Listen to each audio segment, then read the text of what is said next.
Hello learners, നമ്മൾ ഇന്ന് പഠിക്കാൻ പോകുന്നത് ക്ലാസ് 11 ബിസിനസ് സ്റ്റഡീസിന്റെ ചാപ്റ്റർ 3 ആണ്, private public and global enterprises. ഈ ഒരു ചാപ്റ്ററിൽ നമുക്ക് ഒട്ടാകെ പഠിക്കാനുള്ള കുറച്ച് കാര്യങ്ങൾ എന്താണെന്ന് വെച്ച് കഴിഞ്ഞാൽ ഇവിടെ നമുക്ക് കാണാം ടെക്സ്റ്റ് ബുക്കിൽ concept and characteristics of business, explain the features of different forms of public enterprises. അതായത് പബ്ലിക് എന്റർപ്രൈസസിന്റെ ക്ലാസിഫിക്കേഷൻസ് ഒരു 3 ടൈപ്പ് നമ്മൾ പഠിക്കും. പിന്നെ അത് തന്നെ നമ്മൾ പറഞ്ഞു changing role of public sector. പണ്ടത്തെ പോലെയല്ല, ഇപ്പോഴത്തെ പബ്ലിക് സെക്ടർ എന്റർപ്രൈസസിന്റെ ഒക്കെ സിറ്റുവേഷൻസും അതുപോലത്തെ അവരുടെ റോൾസും മാറി വരുന്നുണ്ട്. അതിനെപ്പറ്റി പഠിക്കും. ഇനി അടുത്തത് will be studying about global enterprises, അതിന്റെ ചില പ്രത്യേകതകൾ, ഫീച്ചേഴ്സ്, പിന്നെ appreciate the benefits of joint ventures. അപ്പം welcome to the video.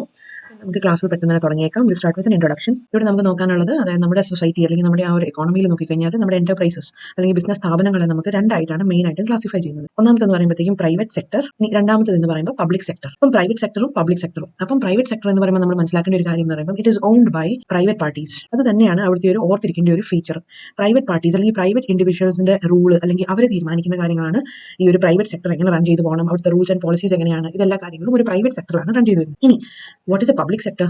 Public sector എന്ന് പറയുമ്പോൾ നമുക്കറിയാം, പേരിൽ തന്നെയുണ്ട്, ഇവിടെ റൂൾ ചെയ്യുന്ന അല്ലെങ്കിൽ ഇവിടുത്തെ ഡിസിഷൻ മേക്കിംഗ് പവർ ആരുടെ കയ്യിലാണ്? ഗവൺമെന്റിന്റെ കയ്യിലാണ്. പബ്ലിക്കിന്റെ കയ്യിലല്ല, ഗവൺമെന്റിന്റെ കയ്യിലാണ് കേട്ടോ. അപ്പോൾ നമ്മുടെ സൊസൈറ്റി തന്നെ നമുക്കറിയാം പല കാര്യങ്ങളും. ഇപ്പോൾ ഫോർ എക്സാമ്പിൾ ഇപ്പോൾ നമ്മൾ എടുക്കുകയാണെങ്കിൽ ഇലക്ട്രിസിറ്റി എന്ന് പറയുന്ന ആർക്കാണ് ശരിക്കും, ആരാ നമുക്ക് പ്രൊവൈഡ് ചെയ്യുന്നത്? ഇലക്ട്രിസിറ്റി പ്രൊവൈഡ് ചെയ്യുന്നത് നമുക്ക് മെയിൻ ആയിട്ട് അറിയാവുന്നത് നമ്മുടെ നാട്ടിൽ KSEB ആണ് അല്ലെ, കേരള സ്റ്റേറ്റ് ഇലക്ട്രിസിറ്റി ബോർഡാണ് ഇത് റെഗുലേറ്റ് ചെയ്യുന്നത്, നമുക്ക് പ്രൊവൈഡ് ചെയ്യുന്നത്. ഇനി ഈ KSEB എന്ന് പറയുന്ന ആരാണ്? ഇത് ശരിക്കും പറഞ്ഞാൽ ഒരു പബ്ലിക് സെക്ടറാണ്, ഗവൺമെന്റ് സ്ഥാപനമാണ്, റൈറ്റ്?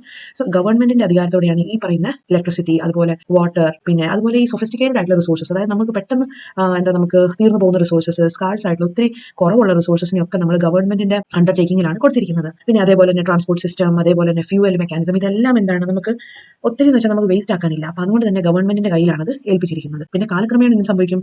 ഗവൺമെന്റ് പ്രോപ്പറായിട്ട് റൺ ചെയ്യാൻ പറ്റാതെയൊക്കെ വരികയും ഒക്കെ ചെയ്യുമ്പോഴത്തേക്കും ഗ്രാജുവലി അത് പബ്ലിക് സെക്ടറിനെ ഏൽപ്പിച്ചതായിട്ട് നമ്മൾ പലപ്പോഴും കണ്ടിട്ടുണ്ട് അല്ലെ. അപ്പൊ നമ്മൾ KSEBയുടെ കാര്യം എടുക്കുകയാണെങ്കിൽ നമുക്കറിയാം ഇലക്ട്രിസിറ്റി എന്ന് പറയുന്നത് പ്രൊവൈഡ് ചെയ്യുന്നത് KSEB ആണ്. ഇനി ഈ പബ്ലിക് സെക്ടർ മാത്രമാണോ നമുക്ക് പ്രൊവൈഡ് ചെയ്യുന്നത്? അല്ല, നമ്മുടെ അദാനി ഗ്രൂപ്പ്, അദാനിയുടെ ഇലക്ട്രിസിറ്റി ഉണ്ട്, അതേപോലെ തന്നെ റിലയൻസിന്റെ ഇലക്ട്രിസിറ്റി ഉണ്ട്. ഓക്കെ, അപ്പൊ ഇതൊക്കെ എന്ന് വെച്ചാൽ എന്താണ്? പ്രൈവറ്റ് ഇൻഡിവിജ്വൽസ് ആണ്. അപ്പം പിന്നെ അതേപോലെ തന്നെ നമുക്കറിയാം പെട്രോൾ, ഡീസൽ, ഫ്യൂവൽ, ഇതെല്ലാത്തിന്റെ കാര്യത്തിൽ ഗവൺമെന്റ് സെക്ടർ ഉണ്ട്, അതേപോലെ തന്നെ പ്രൈവറ്റ് സെക്ടറും ഉഷാറായിട്ട് തന്നെ ഉണ്ട്. ഇപ്പം ഇത്രയും വ്യത്യാസമേ ഉള്ളൂ. പബ്ലിക് സെക്ടർ എന്ന് പറയുമ്പോഴത്തേക്കും അവിടുത്തെ റൂളിംഗ് മുഴുവൻ, അവിടുത്തെ തീരുമാനങ്ങൾ എടുക്കുന്ന ഒക്കെ ഗവൺമെന്റ് ആണ്, അവർക്ക് കിട്ടുന്ന റവന്യൂ മുഴുവൻ ഗവൺമെന്റിന്റെ പോക്കറ്റിലോട്ടാണ് പോകുന്നത്. മറിച്ച് പ്രൈവറ്റ് സെക്ടർ എന്ന് പറയുമ്പോൾ എന്താണ്? അവിടെ പ്രൈവറ്റ് ഇൻഡിവിജ്വൽസ് ആണ് അത് നടത്തിക്കൊണ്ട് പോകുന്നത്. അപ്പം അതിൻ്റെതായ ഒത്തിരി നെഗറ്റീവ്സും ഉണ്ട്, അതിൻ്റെതായ ഒത്തിരി പോസിറ്റീവ്സും ഉണ്ട്. നമ്മൾ ഇതിനു മുമ്പ് പഠിച്ചായിരുന്നു കുറേ different types of organisation, business ഫോമുകൾ പഠിച്ചു. ഏതൊക്കെയായിരുന്നു? Sole proprietorship, partnership, Hindu undivided family business. അപ്പൊ ഇങ്ങനത്തെ പല കാര്യങ്ങളും നമ്മൾ പഠിച്ചിട്ടുണ്ടായിരുന്നു അല്ലെ. അപ്പം ഇതൊക്കെ എന്തായിരുന്നു? ഒരു പ്രൈവറ്റ് പാർട്ട്ണർഷിപ്പിലോട്ടാണ് ബേസിക്കലി വരുന്നത്. പബ്ലിക് സെക്ടർ എന്ന് പറയുമ്പോൾ അതൊരു ഹൈറാർക്കിയാണ്. അവിടെ എന്താണ്, നമ്മൾ സാധാരണ രീതിയിൽ കാണുന്ന പോലെ ഒരു ഹൈറാർക്കിക്കൽ ലെവലിലാണ് കാര്യങ്ങൾ മൂവ് ചെയ്യുന്നത്. അവിടെ ഒരു ടോപ്പ് ലെവൽ കാണും, മിഡിൽ ലെവൽ കാണും, അതേപോലെ ലോവർ ലെവൽ കാണും. ഇനി നമുക്ക് ജസ്റ്റ് ഒന്ന് സ്ക്രൂട്ടനൈസ് ചെയ്ത് നോക്കിക്കഴിഞ്ഞാൽ നമുക്ക് മനസ്സിലാക്കാൻ പറ്റും പബ്ലിക് സെക്ടറിനെ, അതായത് നമ്മൾ ഈ രണ്ട് സെക്ടറിനെ പറ്റി നമ്മൾ ഡീറ്റെയിൽ ആയിട്ടാണ് ഇനി പഠിക്കാൻ പോകുന്നത്. അപ്പോൾ നമുക്കറിയാം പബ്ലിക് സെക്ടറിനെ തന്നെ ഡിഫറെന്റ് ആയിട്ട് നമ്മൾ ക്ലാസിഫൈ ചെയ്യുന്നുണ്ട്. നമുക്ക് ഇവിടെ ഒരു ഡയഗ്രാം കൊടുത്തിട്ടുണ്ട്. അപ്പോൾ ഇവിടെ കാണാം പബ്ലിക് സെക്ടറിനെ ക്ലാസിഫൈ ചെയ്യുന്നത് 3 ആയിട്ടാണ്. ഓക്കെ, അപ്പോൾ ഏതൊക്കെയാണ്? ഇപ്പോൾ നമ്മുടെ ഇന്ത്യൻ എക്കോണമിയിൽ നമ്മൾ മൊത്തത്തിൽ ക്ലാസിഫൈ ചെയ്തപ്പോൾ നമ്മൾ കണ്ടു പ്രൈവറ്റ് ആയിട്ടും പബ്ലിക് ആയിട്ടും ക്ലാസിഫൈ ചെയ്യുക എന്ന് പഠിച്ചു.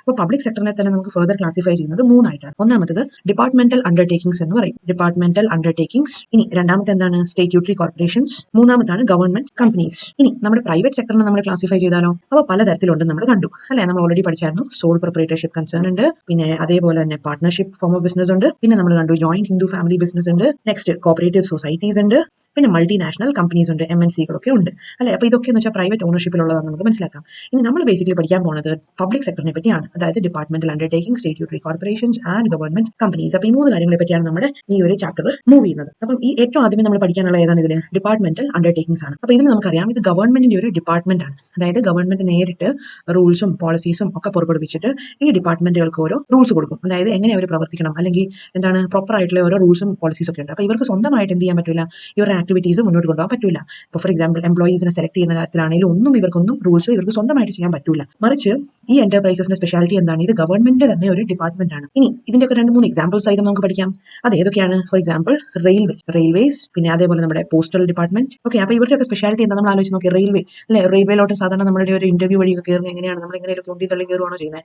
ബാക്ക്ഡോർ എൻട്രീസ് ഒക്കെ പോസിബിൾ ആണോ? അല്ല. റെയിൽവേയിലൊക്കെ റിക്രൂട്ട്മെന്റ് എന്ന് പറയുമ്പോൾ അത് പക്ക ഒഫീഷ്യൽ ആയിട്ട് നമ്മൾ എന്ത് ചെയ്യുന്നു? എക്സാം എഴുതുന്നു, ഇന്റർവ്യൂസ് അറ്റൻഡ് ചെയ്യുന്നു, പിന്നെ അതേപോലെ തന്നെ ടോട്ടലി ഇത് ഗവൺമെന്റ് നിയമിച്ചിരിക്കുന്ന ഒഫീഷ്യൽസ് മാത്രം കണ്ടക്ട് ചെയ്യുന്ന ഓരോ രീതികൾ വഴിയാണ് റിക്രൂട്ട്മെന്റ് നടത്തുന്നത്. ഇനി അവരുടെ സാലറി ആരാ പേ ചെയ്യുന്നത്? അതും ഗവൺമെന്റ് ആണ് പേ ചെയ്യുന്നത്. പിന്നെ ഇവിടുത്തെ റൂൾസ്, ഇപ്പം റെയിൽവേയിൽ ഒരു പാളം അല്ലെങ്കിൽ എന്തെങ്കിലും കാര്യങ്ങൾ റെഡിയാക്കാനുണ്ട്, ഒരു ട്രെയിൻ വേണ്ടാന്നുണ്ട് അല്ലെങ്കിൽ വേണമെന്നുണ്ട്, ഇതൊക്കെ ഡിസൈഡ് ചെയ്യുന്ന ആരാണ്? റെയിൽവേ അല്ല, മറിച്ച് ഗവൺമെന്റ് ആണ് ഡിസൈഡ് ചെയ്യുന്നത്. പിന്നെ അതേപോലെ തന്നെ പോസ്റ്റൽ ഡിപ്പാർട്ട്മെന്റ്. അപ്പോൾ ഇതൊക്കെ നമ്മൾ ഓരോ ഡിപ്പാർട്ട്മെന്റും നമ്മുടെ ചുറ്റുവട്ടത്തിലുള്ളത് തന്നെയാണ്.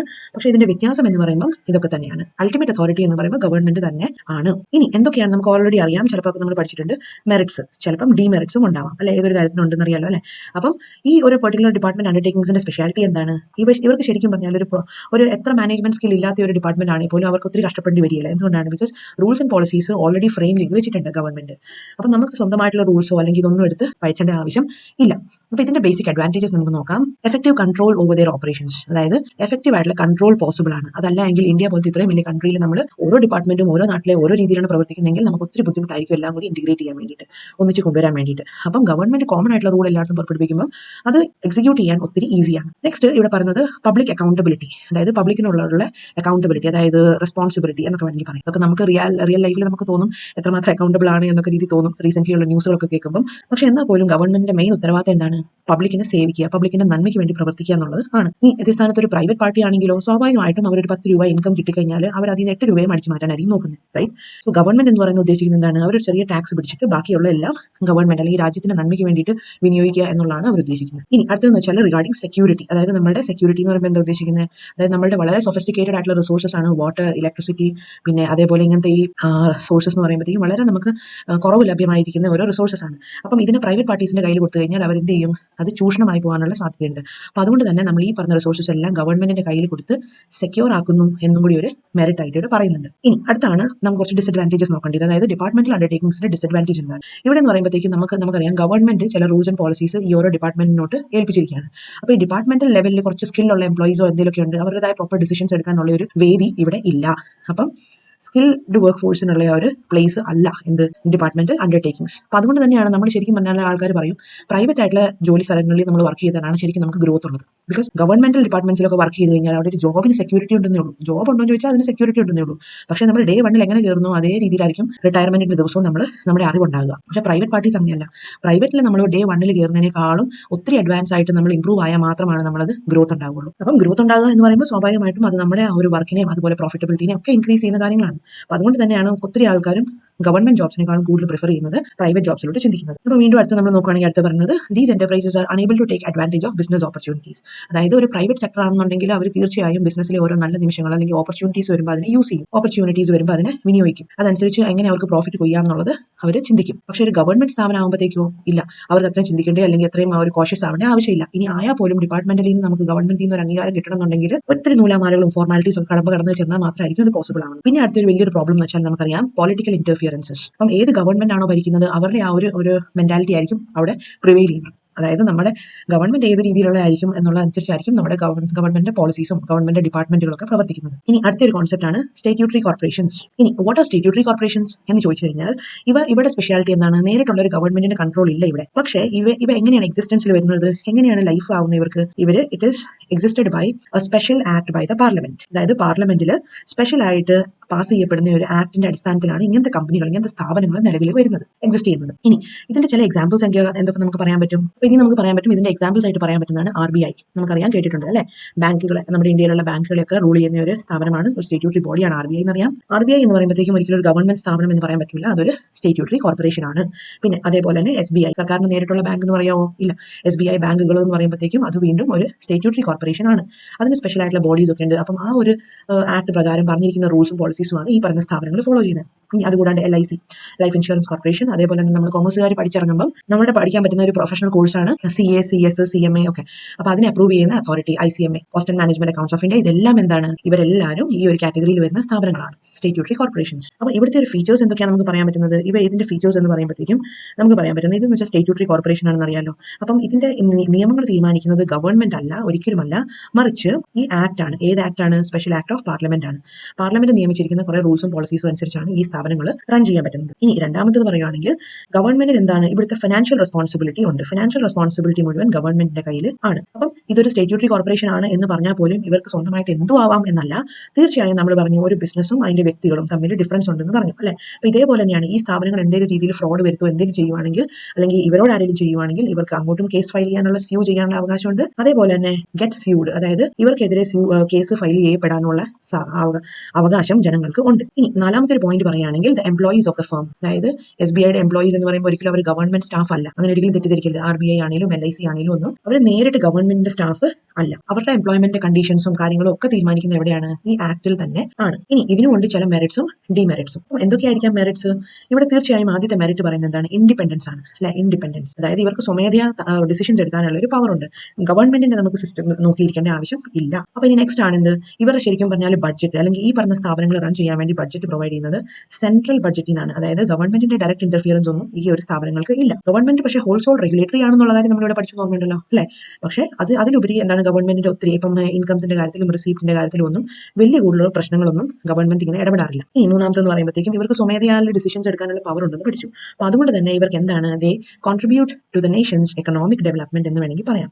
അതായത് നമ്മുടെ രാജ്യത്തിലെ എക്കണോമിക് ഡെവലപ്മെന്റിൽ അവർക്ക് പങ്കുണ്ട്. ഇനി എന്തൊക്കെയായിരിക്കാം ലിമിറ്റേഷൻസ്? ഇവിടെ പറഞ്ഞു വെച്ചാൽ നമ്മൾ ആക്ടിൽ പറഞ്ഞിരിക്കുന്ന റൂൾസും റെഗുലേഷൻസ് ഒക്കെ വഴി കൺട്രോൾ ചെയ്യപ്പെട്ട സ്ഥാപനം ആയതുകൊണ്ട് തന്നെ ഇവിടെ ഒത്തിരി അധികം ഫ്ലെക്സിബിലിറ്റി ഇല്ല. ബിക്കോസ് എന്തുകൊണ്ടാന്ന് വെച്ചാൽ എന്ത് തീരുമാനം എടുത്താലും നമ്മളത് നമ്മുടെ മാത്രം ഉത്തരവാദിത്തമാണെന്ന് മനസ്സിലാക്കുന്നു ഈ സ്ഥാപനങ്ങൾ അല്ലെ. ഈ സ്ഥാപനങ്ങൾ നമ്മൾ RBI SBI ഒക്കെ പറഞ്ഞല്ലോ. അപ്പൊ ഇവർക്ക് ഒരിക്കലും അവിടെ ഇരിക്കുന്ന ഒരു മാനേജറിനോ മാത്രം എന്നാൽ ശരി ഓക്കെ എനിക്ക് ലോൺ ഞാൻ എടുത്തു 1 lakh rupees എനിക്ക് തിരിച്ചടയ്ക്കാൻ പറ്റില്ല സാർ എന്ന് പറയുമ്പോൾ എന്നാൽ ശരി തരണ്ട എന്ന് പറഞ്ഞിട്ട് എഴുതി തളയാൻ പറ്റത്തില്ല. ബിക്കോസ് ഇത് സ്വമേധ എടുക്കുന്ന ഒരു ഡിസിഷൻ അല്ല. ഇവർ ആക്ടിന്റെ റൂൾസ് പ്രകാരം റൺ ചെയ്യുന്ന സ്ഥാപനങ്ങളാണ്. അപ്പൊ സ്വമേധ എടുക്കുന്ന ഡിസിഷൻസ് ഫ്ലോപ്പ് ആയി കഴിഞ്ഞാൽ അത് ഹോൾ റെസ്പോൺസിബിലിറ്റി ആ ഒരു സ്ഥാപനത്തിന്റെ ആയിരിക്കും.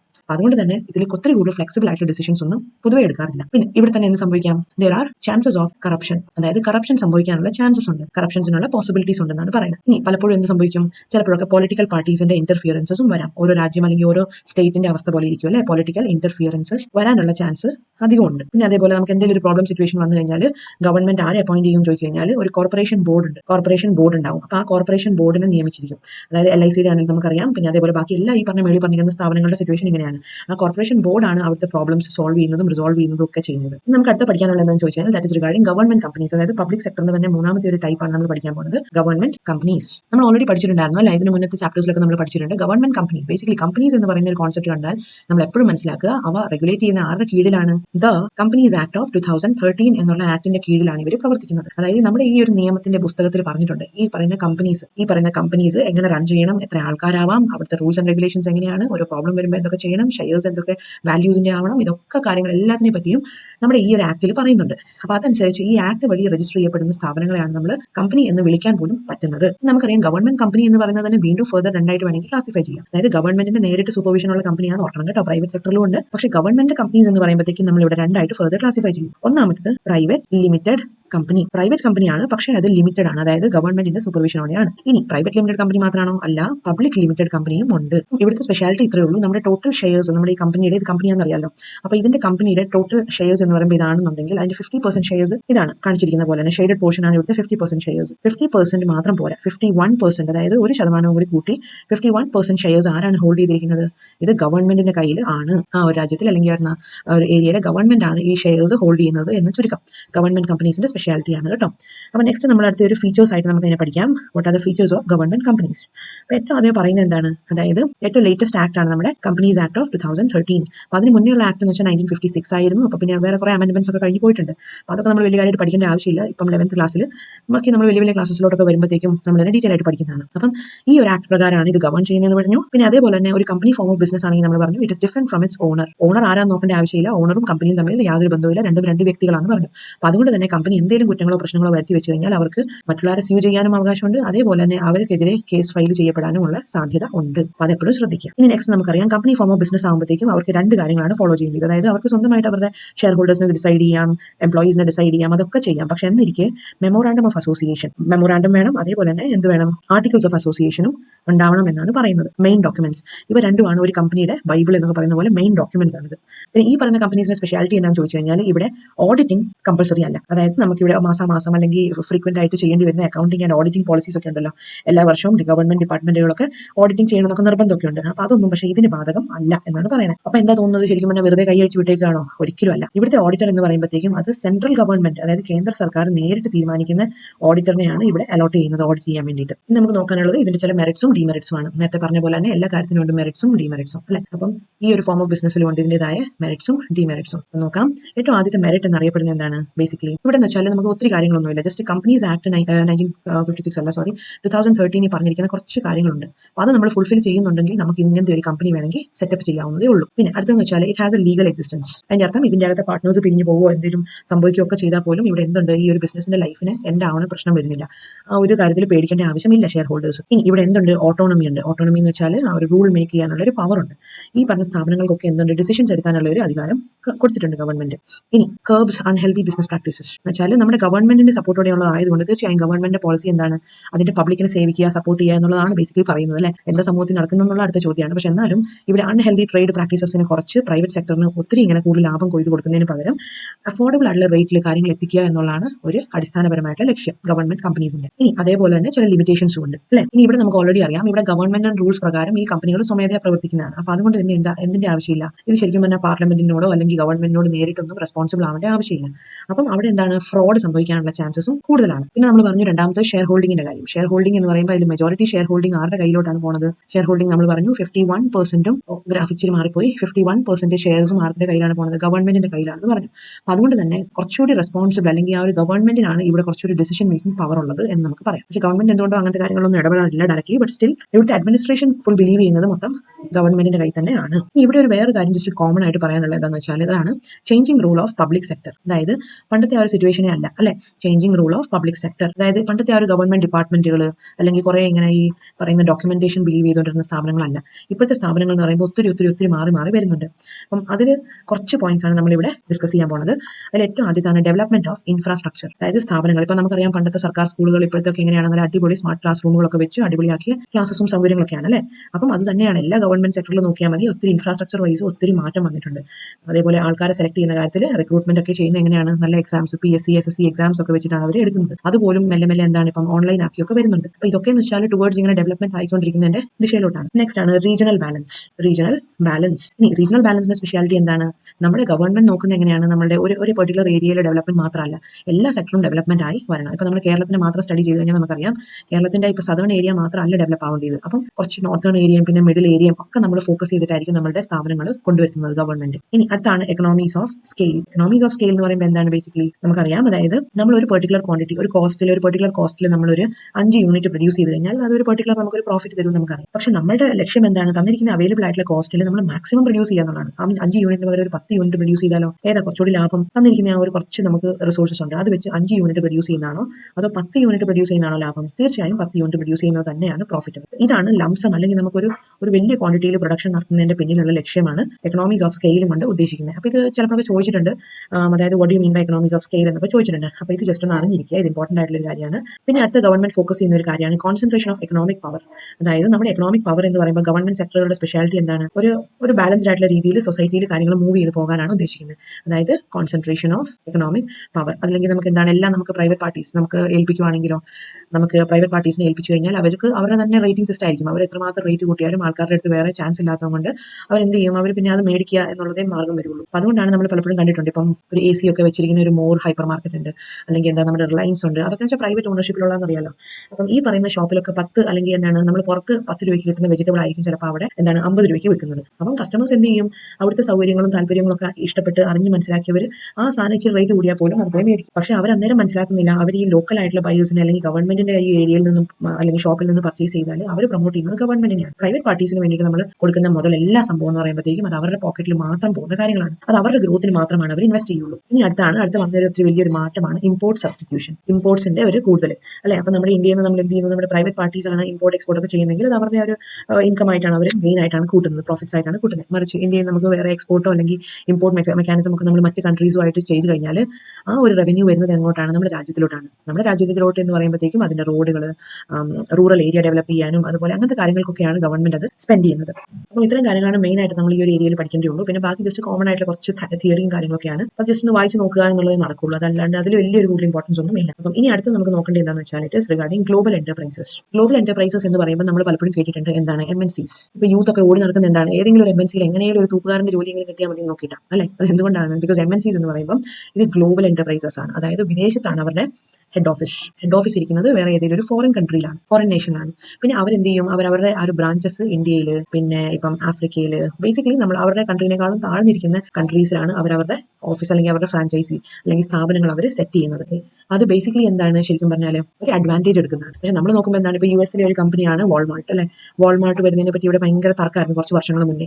അപ്പം നമ്മുടെ ഇന്ത്യൻ ഗവൺമെന്റ് പറയുന്നത് എന്താണ്, വാൾമാർട്ട് വരുവാണെങ്കിൽ കാര്യം നല്ലതൊക്കെയാണ്, നല്ല എക്കോണമി നമുക്ക് കിട്ടും. പക്ഷേ ഇൻഡയറക്ട്ലി നമ്മൾ നോക്കിയാൽ നമ്മുടെ ഇവിടെ ഇന്ത്യയിലുള്ള ഡൊമസ്റ്റിക് ആയിട്ടുള്ള ബിസിനസ്മെന്റിന് എന്ത് സംഭവിക്കും, അവർക്കൊരു തകർച്ചയാണ് സംഭവിക്കുന്നത്. ബിക്കോസ് നമ്മുടെ കസ്റ്റമേഴ്സ് എല്ലാം പോയി വാൾമാർട്ടിൽ നിന്ന് സാധനം മേടിച്ചു കഴിഞ്ഞാൽ നമ്മൾ ഇന്ത്യൻ ഇക്കോണമിയിലോട്ടല്ല കോൺട്രിബ്യൂട്ട് ചെയ്യുന്നത്, മറിച്ച് നമ്മൾ US അല്ലെങ്കിൽ അവരുടെ പോക്കറ്റിലോട്ടാണ് നമ്മൾ കോൺട്രിബ്യൂഷൻ നടത്തുന്നത്. അതുകൊണ്ട് തന്നെ വലിയ വലിയ കോർപ്പറേഷൻസ്, വലിയ വലിയ ഡെവലപ്ഡ് ആയിട്ടുള്ള കൺട്രീസ്, ഇന്ത്യ എന്ന് പറയുമ്പോൾ ഒരു ഡെവലപ്പിംഗ് കൺട്രി ആണെന്ന് അറിയാലോ. അപ്പോൾ ഡെവലപ്ഡ് ആയിട്ടുള്ള കൺട്രീസ് ചെയ്യുന്ന ഒരു സ്ട്രാറ്റജിയാണ് എന്ത്, ഇതുപോലത്തെ അവരുടെ താഴെ നിൽക്കുന്ന ഓരോ ഡെവലപ്പിംഗ് ആയിട്ടുള്ള കൺട്രീസിലോട്ട് അവരവരുടെ ഫ്രാഞ്ചൈസി ഓപ്പൺ ചെയ്ത് വെക്കും. അപ്പോൾ അതിന് എന്ത് ചെയ്യും, ബ്രാഞ്ചസ് ഒക്കെ ഓപ്പൺ ചെയ്യുമ്പോഴത്തേക്കും അവർക്ക് അതിൽ നിന്ന് ഒരു ഇൻകത്തിനാണ് അവരത് ചെയ്യുന്നത്, ആ ഒരു മാർക്കറ്റ് പിടിച്ചെടുക്കാൻ വേണ്ടി.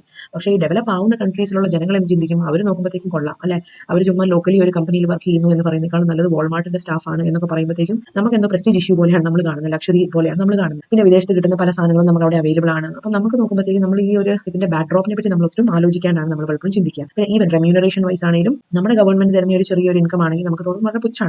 ഇനി വാൾമാർട്ട് വെച്ച് നോക്കുമ്പോൾ അവരെന്താണ്, അവരിപ്പോൾ ഒരു മിനിമം ഒരു ചെറിയൊരു എന്താണെന്ന് വെച്ചാൽ നമുക്ക് അറിയാം, എക്സ്ചേഞ്ച് റേറ്റുകളൊക്കെ വെച്ച് നോക്കുമ്പോൾ ഡെവലപ്ഡ് കൺട്രീസിന്റെ എക്സ്ചേഞ്ച് റേറ്റ് കുറവാണ് അല്ലെ. അപ്പം അവരെ സംബന്ധിച്ച് നോക്കുമ്പോൾ എന്താണ്, ഇങ്ങനത്തെ ഒരു ചീപ്പ് റേറ്റിൽ ആൾക്കാർ മേടിക്കാൻ തയ്യാറാണ് അല്ലെങ്കിൽ വർക്ക് ചെയ്യാൻ തയ്യാറായ ഒരു കൺട്രീസാണ് ഡെവലപ്പിംഗ് കൺട്രീസിലുള്ളവർ. അപ്പം അവർക്ക് ചെറിയൊരു വരുമാനം എക്സ്പെൻസ് ആയിട്ട് അങ്ങനെ കൊടുത്താൽ പോലും, സാലറി ഇനത്തിൽ കൊടുത്താൽ പോലും ഈ ഒരു ഡെവലപ്ഡ് കൺട്രീസിനെ സംബന്ധിച്ച് നോക്കുമ്പോൾ അതൊരു ബുദ്ധിമുട്ടല്ല. പക്ഷെ നമുക്ക് എന്താണ്, നമുക്കൊരു ചെറിയൊരു എമൗണ്ട് ഡോളറിലോ വല്ലോ കിട്ടിക്കഴിയോ പൗണ്ട്സിലൊക്കെ കിട്ടിക്കഴിഞ്ഞാൽ നമുക്ക് ഭയങ്കര സന്തോഷമാണ്.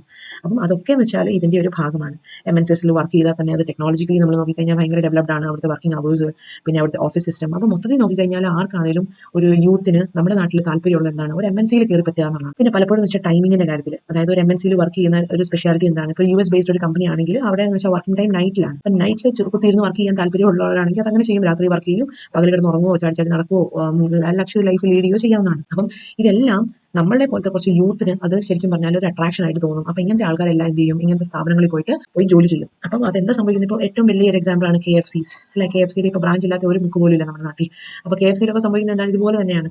അവരൊക്കെ വർക്ക് ചെയ്യുന്ന കുട്ടികൾക്ക് കിട്ടുന്ന ഒരു ഇൻകം എന്ന് പറയുമ്പോൾ അത് 20K തൊട്ടാണ് അവർ സ്റ്റാർട്ട് ചെയ്യുന്നത്. അപ്പം നമ്മളെ സംബന്ധിച്ച് നോക്കുമ്പോൾ എന്താണ്, 20K ഒരു മിനിമം ഒരു പാസ് ഔട്ട് ആയ വെറുതെ ഇരിക്കുന്ന കൊച്ചിന് കിട്ടുക എന്ന് പറയുമ്പോൾ അത് ഏറ്റവും ബെസ്റ്റ് ആണ്. വർക്കിംഗ് ടൈം ആകെ 8 മണിക്കൂർ വർക്ക് ചെയ്താൽ മതി അല്ലെ. അപ്പം അങ്ങനെയൊക്കെ നോക്കുമ്പോഴത്തേക്ക് അവർ നോക്കുമ്പോൾ കൊള്ള അടിപൊളിയാണ്. പക്ഷേ അൾട്ടിമേറ്റ്ലി നമ്മൾ ചെയ്യുന്നത് എന്താണ്, നമ്മൾ ഒരു MNC മറ്റു രാജ്യത്തിലുള്ള ഒരു കമ്പനിയിലോട്ടാണ് നമ്മുടെ ഇൻവെസ്റ്റ്മെന്റ് ഇടുന്നത് എന്ന് മനസ്സിലാക്കുക. കുറച്ചൊക്കെ ബെനിഫിറ്റ് തീർച്ചയായും നമ്മുടെ കൺട്രിക്കുണ്ട്, പക്ഷേ എന്നാൽ പോലും ടോട്ടലി നമ്മുടെ ലോക്കൽ ബിസിനസ് ആണ് അവിടെ തളർച്ചയിലാവുന്നത്. അപ്പോൾ നമ്മളിന്റെ ഫീച്ചേഴ്സ് ഒക്കെ നോക്കുകയാണെങ്കിൽ ഇവിടെ ഫീച്ചേഴ്സ് കാണിച്ചിട്ടുണ്ട്. ഹ്യൂജ് ക്യാപിറ്റൽ റിസോഴ്സ്, അതായത് ക്യാപിറ്റൽ റിസോഴ്സ് എന്ന് പറയുന്ന കാര്യത്തിൽ ഗ്ലോബൽ എന്റർപ്രൈസസ് അടിപൊളിയാണ്. ബിക്കോസ് അവരുടെ ഡെവലപ്പിംഗ് കൺട്രീസിനെ ഫോക്കസ് ചെയ്യുന്നതായതുകൊണ്ട് അവരുടെ എക്സ്ചേഞ്ച് റേറ്റ് വെച്ച് നോക്കുമ്പോൾ അവർക്ക് അഫോർഡ് ചെയ്യാൻ പറ്റുന്നത് കാണുള്ളൂ. പിന്നെ ഫോറിൻ കൊലാബറേഷൻ, അപ്പം കൂടുതൽ ബ്രാഞ്ചസ് പല കൺട്രീസിലുണ്ട് എന്ന് പറയുമ്പോഴത്തേക്കും അത് തന്നെ ഒരു ഗ്രോത്തിനെ സിംബലൈസ് ചെയ്യുന്നതാണ് അല്ലെ. അപ്പം അത് തീർച്ചയായും MNCയുടെ ഒരു ഫോക്കസ് ആണ്, ഫോറിൻ കൊലാബറേഷൻ. പിന്നെ യൂസ് ഓഫ് അഡ്വാൻസ്ഡ് ടെക്നോളജി, അടുത്താണ് പ്രൊഡക്റ്റ് ഇന്നോവേഷൻ, അതായത് ന്യൂ ടൈപ്പ് പ്രൊഡക്ട്സ് നമുക്ക് വിദേശത്ത് മാത്രം കിട്ടിക്കൊണ്ടിരുന്ന പെർഫ്യൂമും പ്രൊഡക്റ്റുകളും സാധനങ്ങളൊക്കെ നമ്മുടെ നാട്ടിലും കിട്ടാൻ തുടങ്ങും. പിന്നെ അഡ്വാൻസ്ഡ് ആയിട്ടുള്ള മാർക്കറ്റിംഗ് സ്ട്രാറ്റജീസ് അല്ലെ. മാർക്കറ്റിംഗ് സ്ട്രാറ്റജീസ് ഒക്കെ എന്താണ്, വളരെ അഡ്വാൻസ് ആയിരിക്കും ഈ പറയുന്ന സ്ഥാപനങ്ങളുടെ. ഇനി നെക്സ്റ്റ് അടുത്ത ഉദ്ദേശം എന്തായിരിക്കും, എക്സ്പാൻഷൻ ഓഫ് ബോർഡർ ലൈൻ, അതായത് മാർക്കറ്റ് ടെറിട്ടറി, മാർക്കറ്റ് എക്സ്പാൻഡ് ചെയ്യുക എന്നുള്ളത്. നേരത്തെ നമ്മൾ കേരളത്തിൽ മാത്രം പ്രവർത്തിച്ചുകൊണ്ടിരുന്നു അല്ലെങ്കിൽ കോട്ടയം ജില്ലയിൽ മാത്രം പ്രവർത്തിച്ചുകൊണ്ടിരുന്ന ഒരു സ്ഥാപനം, ഈ സ്ഥാപനം നമ്മൾ എന്ത് ചെയ്യുന്നു, കേരളത്തിലോട്ട് നമ്മൾ എക്സ്പാൻഡ് ചെയ്യുന്നു. ഹോൾ കേരളയിലോട്ട് നമ്മൾ എക്സ്പാൻഡ് ചെയ്യുന്നു. പിന്നെ അതിന്റെ നമ്മൾ ഗ്രാജുവലി ഇന്ത്യയിൽ മൊത്തത്തിൽ നമ്മുടെ ബ്രാഞ്ചസ് കൊണ്ടുവരുന്നു. അപ്പോൾ ഇതാണ് എക്സ്പാൻഷൻ എന്ന് പറയുന്ന പോക്ക്.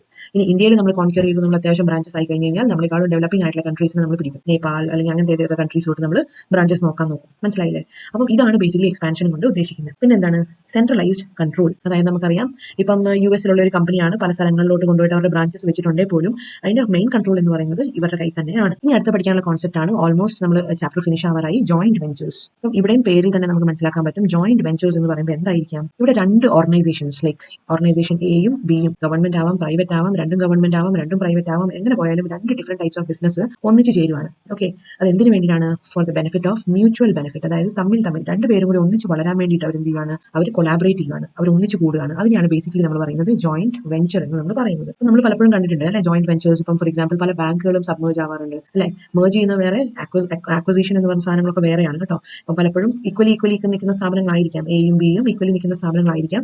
അവർക്ക് ഒറ്റയ്ക്ക് അവർ ബിസിനസ് റൺ ചെയ്താൽ ഒരു പെർട്ടിക്കുലർ ഗ്രോത്തേ സംഭവിക്കുള്ളൂ.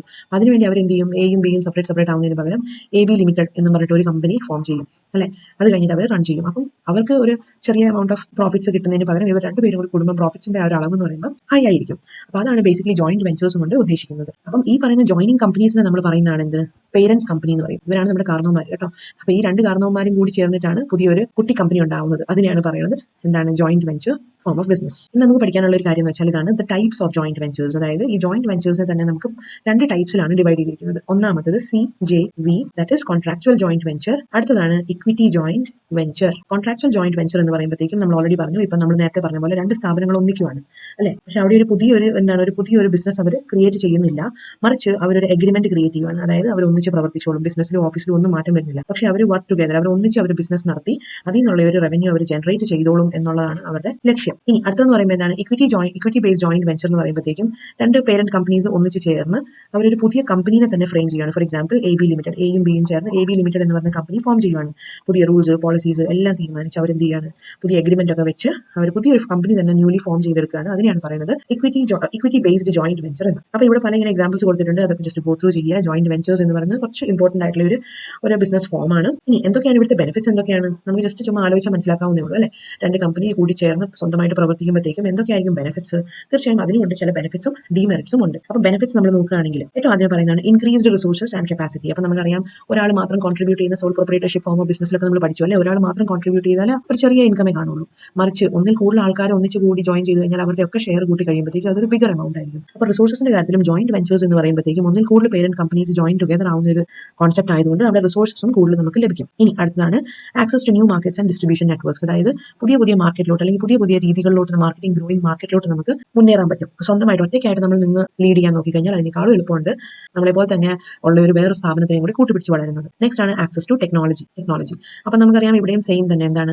നമുക്ക് എയും ബിയും ഇൻകോർപ്പറേറ്റ് ചെയ്ത് നമ്മളൊരു പുതിയ ഫേം സ്റ്റാർട്ട് ചെയ്യുമ്പോഴത്തേക്കും ഇവർ രണ്ടുപേരുടെയും കൂടി ഒരു ടെക്നോളജിയുടെ ആ ഒരു അഡ്വാൻറ്റേജ് ആണ് ഈ സ്ഥാപനങ്ങൾക്ക് കിട്ടുന്നത്. നെക്സ്റ്റ് ആണ് ഇന്നോവേഷൻ അല്ലെങ്കിൽ ഇന്നോവേറ്റീവ് പ്രൊഡക്ട്സ്. അതായത് പുതുമയുള്ള പ്രൊഡക്ട്സ്. നമ്മൾ ഒരേപോലെ റൺ ചെയ്ത് പോകുന്നതിനേക്കാളും ബെറ്റർ ആണ് എന്തെങ്കിലും പുതിയൊരു കമ്പനിയും കൂടി നമ്മൾ ചെയ്യുമ്പോൾ അവിടെ എന്തെങ്കിലും ഒരു പുതുമയുള്ള ക്രിയേറ്റീവ് ആയിട്ടുള്ള രീതിയിൽ നമുക്ക് പ്രൊഡക്ഷൻ നടത്താൻ പറ്റും, പുതിയ ഐഡിയാസ് ജനറേറ്റ് ചെയ്ത് മുന്നേറാൻ പറ്റും. നെക്സ്റ്റ് ആണ് low cost of production. Low cost of production എന്ന് പറയുമ്പോൾ എന്താണ്? നമുക്കറിയാം കോസ്റ്റ് ഓഫ് പ്രൊഡക്ഷൻ എന്ന് പറയുന്ന സാധനങ്ങൾ നമ്മൾ പഠിച്ചിട്ടുണ്ട് അല്ലെ. എന്തൊക്കെയാണ്? പ്രൈസ്, പ്ലേസ്, പ്രൊമോഷൻ എന്നൊക്കെ പറഞ്ഞ കുറച്ച് കോൺസെപ്റ്റുകളൊക്കെ നമ്മൾ പഠിച്ചിട്ടുണ്ട്. അപ്പോൾ ഈ സാധനങ്ങളൊക്കെ എന്ന് പറയുമ്പോൾ കോസ്റ്റ് ഓഫ് പ്രൊഡക്ഷൻ എന്ന് പറയുന്ന സാധനം രണ്ട് ഇപ്പം ചുമ്മാ ആലോചിച്ച് നോക്കിയാൽ മതി. ഇപ്പം എക്ക് ഒരു അക്കൗണ്ടന്റ് ഉണ്ട് അക്കൗണ്ട്സ് ചെയ്യാൻ വേണ്ടി, ബിക്കും ഒരു അക്കൗണ്ടന്റ് ഉണ്ട് അല്ലെ. ഇവരെ എങ്ങനെയായിരുന്നു? ഇനി പുതിയൊരു ജോയിന്റ് വെഞ്ചർ എണ്ണത്തിൽ നമ്മൾ AB ലിമിറ്റഡ് എന്ന് തുടങ്ങുകയാണെങ്കിൽ രണ്ട് അക്കൗണ്ടന്റിന്റെ ആവശ്യമുണ്ടോ? ഇല്ല, ഒരു അക്കൗണ്ടന്റ് മതി. അപ്പോൾ അവിടെ തന്നെ എന്ത് ചെയ്തു? നമ്മൾ കോസ്റ്റ് സേവ് ചെയ്തു. അപ്പോൾ ഇതുപോലെ തന്നെ പല കാര്യങ്ങളും നമ്മൾ ചിന്തിച്ചാൽ നമുക്ക് ജോയിന്റ് വെഞ്ചർ സ്റ്റാർട്ട് ചെയ്യുന്ന വഴി നമുക്ക് കോസ്റ്റ് ഒത്തിരി കർബ് ചെയ്യാൻ, ചുരുക്കാൻ പറ്റും. ഇനി അടുത്താണ് എസ്റ്റാബ്ലിഷ്ഡ് ബ്രാൻഡ് നെയിം. ഇനി നമ്മൾ നോക്കുന്നത് കുറച്ചുകൂടി ഇപ്പം A എന്ന് പറയുന്ന വലിയ ലോക്കലി അവൈലബിൾ ആയിട്ടുള്ള ഒരു ബ്രാൻഡാണ്, B എന്ന് പറയുന്നത് അത്യാവശ്യം ഒരു പേര് കേട്ട ബ്രാൻഡാണ് എങ്കിൽ അടുത്ത എയും ബിയും ചേർന്ന് ബിസിനസ് തുടങ്ങി കഴിയുമ്പോൾ എന്ത് സംഭവിക്കും? ഇവിടെ എയുടെയും കൂടി പേര് ഇതിന്റെ ഒപ്പം എയ്ക്കും കൂടി ഇതിന്റെ ഒരു അഡ്വാൻറ്റേജ് കിട്ടുവാണ് മാർക്കറ്റിൽ. എ ചിലപ്പോൾ ഒരു 10 വർഷം കൊണ്ടായിരിക്കും അല്ലെങ്കിൽ ചിലപ്പോൾ ബിന്റെ ഒപ്പം എത്താൻ പറ്റുന്നത്. പക്ഷേ ഇത് ജോയിന്റ് വെഞ്ചർ ആവുന്ന വഴി എന്ത് ചെയ്യുന്നു? ഇവർ രണ്ടുപേരും വളർച്ചയിൽ എത്തുകയാണ്. ഇനി അടുത്തൊരു കോൺസെപ്റ്റ് എന്ന് പറയുമ്പോൾ ഇതാണ് നമ്മുടെ ലാസ്റ്റ് കോൺസെപ്റ്റ് ആണ് PPP,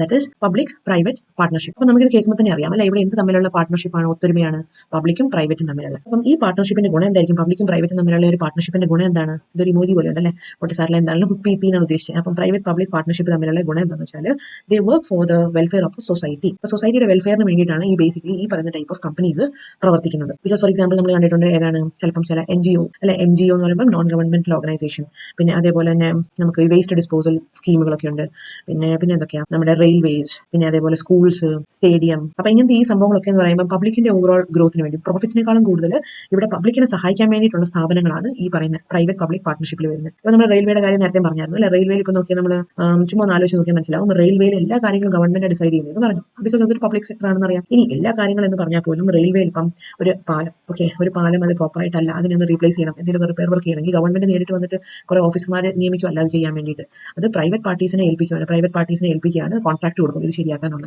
അതിനുള്ള എമൗണ്ട് സാങ്ഷൻ ചെയ്ത് കൊടുക്കും. അങ്ങനെയാണ് റെയിൽവേ പ്രവർത്തിക്കുന്നത്. പിന്നെ അതുപോലെ തന്നെ നമ്മൾ നോക്കിക്കഴിഞ്ഞാൽ ടെലികോം സെക്ടറും ഇതുപോലെ.